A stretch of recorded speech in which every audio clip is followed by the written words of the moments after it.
এই দেখো আজকে একটু দুধ শুক্তো রান্না করলাম।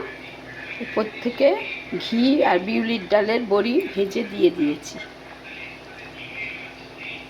এইভাবে দুধ শুক্তো রান্না করলে দারুণ লাগে। এখানে সমস্ত সবজি আছে, সজনে ডাঁটা, পেঁপে, কাঁচকলা, উচ্ছে, কুমড়ো, বেগুন, আলু, মিষ্টি আলু সব আছে। দিয়ে আজকে এই গরম দিনে না এই শুক্তোগুলি খেতে খুব ভালো লাগে। এভাবে শুক্তো বানিয়ে খাবে। শুক্তো রেসিপি আমি আগে অনেকবার বলে দিয়েছি।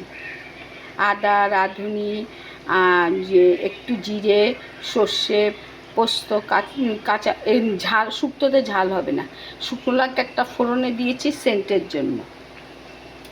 এই মশলাগুলোকে বেটে, রাঁধুনিও বেটে দেবে, দিয়ে বেটে এই মশলাটা দেবে। আমি একটু জলে গুলে ধুয়ে ছেঁকে দিয়েছি মশলাটা, জলটা দিয়েছি, ছাবড়াটা ফেলে দিয়েছি, আদারও রসটা দিয়েছি, ছাবড়াটা ফেলে দিয়েছি, আর দুধ দিয়েছি।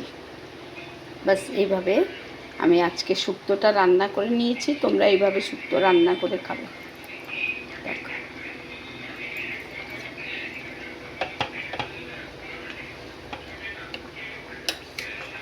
সব সম্পূর্ণরূপে ভালোভাবে সুসিদ্ধ হয়ে গেছে।